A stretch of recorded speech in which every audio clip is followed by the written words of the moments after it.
ఎలాంటి ఆధారాలు లేకుండా ఎమ్మెల్సీ కవితను అక్రమంగా అరెస్టు చేశారని వరంగల్ తూర్పు బీఆర్ఎస్ మాజీ ఎమ్మెల్యే నన్నప్పుడు నరేందర్ అన్నారు. ఎమ్మెల్సీ కవిత అరెస్టును ఖండిస్తూ ఈరోజు వరంగల్ చౌరస్తాలో బీఆర్ఎస్ నాయకులతో కలిసి నల్ల జెండాలతో నిరసన చేపట్టిన మాజీ ఎమ్మెల్యే నరేందర్ ఎలాంటి సాక్ష్యాలు ఆధారాలు లేకుండా కేవలం రాజకీయ లబ్ధి కోసం కవితను అక్రమంగా అరెస్టు చేశారని అన్నారు. ఈడీ కేసులతో టీఆర్ఎస్ నాయకులు భయపడరు అని, తప్పకుండా ప్రజలకు అన్ని విషయాలు వివరిస్తాము అని నరేందర్ అన్నారు. రాష్ట్రంలో కాంగ్రెస్ ప్రభుత్వం అన్యాయంగా బీఆర్ఎస్ కార్యకర్తలను బెదిరించి కాంగ్రెస్ పార్టీలోకి చేర్చుకుంటున్నారని నరేందర్ అన్నారు. నికార్సైన బీఆర్ఎస్ నాయకులు స్థిరంగా పార్టీలోనే ఉంటారని, గోడకు కొట్టిన బంతిలా తిరిగి అధికారంలోకి వస్తామని మాజీ ఎమ్మెల్యే నరేందర్ పేర్కొన్నారు.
కేసీఆర్ గారి నాయకత్వం, కేసీఆర్ గారి నాయకత్వం, జై తెలంగాణ, మోడీ మోడీ మోడీ.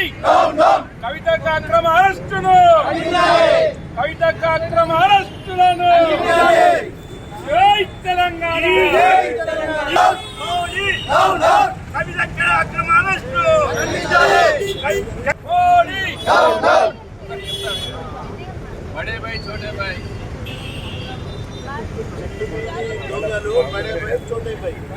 చెట్టు మీది కొంగలు, జై తెలంగాణ, జై తెలంగాణ, జై తెలంగాణ, జై తెలంగాణ. నరేంద్రన్న నాయకత్వం, నరేంద్రన్న నాయకత్వం,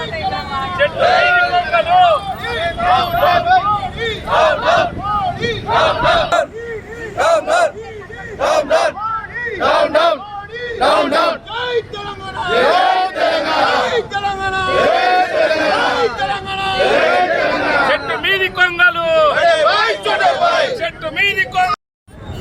నిన్న మధ్యాహ్నం శాసన మండలి సభ్యురాలు, అదేవిధంగా తెలంగాణ జాగృతి అధ్యక్షురాలు, మా అధినేత కేసీఆర్ గారి కూతురు కవితక్కను ఈడీ నిన్న అరెస్టు చేయడం అన్నది ఇవాళ స్త్రీ లోకానికే ఇవాళ అన్యాయం చేసినటువంటి ప్రక్రియ. ఖచ్చితంగా ఏదైతే ఎటువంటి సాక్ష్యాలు లేకుండా, ఎటువంటి ఆధారాలు లేకుండా సుప్రీంకోర్టులో తన వివరణను కూడా ఇచ్చిన తర్వాత కూడా సుప్రీంకోర్టు యొక్క ఆర్డర్ను కూడా ఖాతరు చేయకుండా ఎన్నికలలో లబ్ధి పొందాలని ఒక సంకల్పంతో ఇవాళ ఈడీని పంపించి ఈరోజు కవితక్కను అరెస్ట్ చేయడం జరిగింది. మీకు చిత్తశుద్ధి ఉంటే దానిపై ప్రజలకు వెళ్ళి సవివరంగా ప్రజలకు చెప్పండి. మీరు ఎట్లాగూ చెప్పరు, మేము ఖచ్చితంగా ప్రజలకు దాన్ని వివరించి చెప్తాము. ఇదే కాకుండా కాంగ్రెస్ పార్టీ కూడా ఈరోజు నాయకులను బెదిరించి, కార్యకర్తలను బెదిరించి వాళ్ళ పార్టీలో చేర్చుకుంటున్నారు.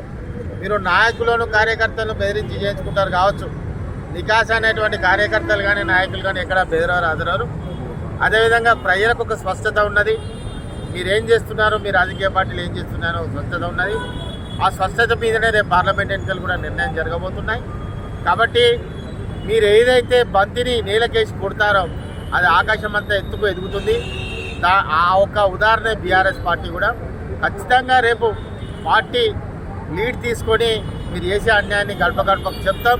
మీరు ఇచ్చినటువంటి 420 హామీలను కూడా గడప గడపకు చెప్తాం.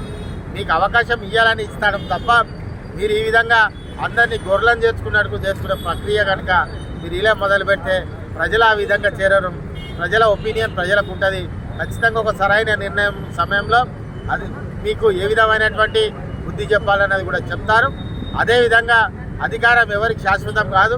ప్రజల నిర్ణయాన్ని కట్టుబడే ప్రజాప్రతినిధులు పనిచేయాల్సి ఉంటుంది. కాబట్టి మీకు అవకాశం ఇచ్చినప్పుడు శాస్త్రీయబద్ధంగా శాంతియుతంగా ప్రజలకు అనుకూలంగా పనిచేయాలి తప్ప ఈ విధంగా వివరించడం అన్నది మీరు ఎదుటోని శక్తిని తక్కువ చేసి మీ శక్తివంతులు అనుకోవడం అన్నది అంతకంటే బుద్ధి తక్కువ పని ఇంకేముండదని కూడా ఈ సందర్భంగా చెప్పడం జరుగుతుంది.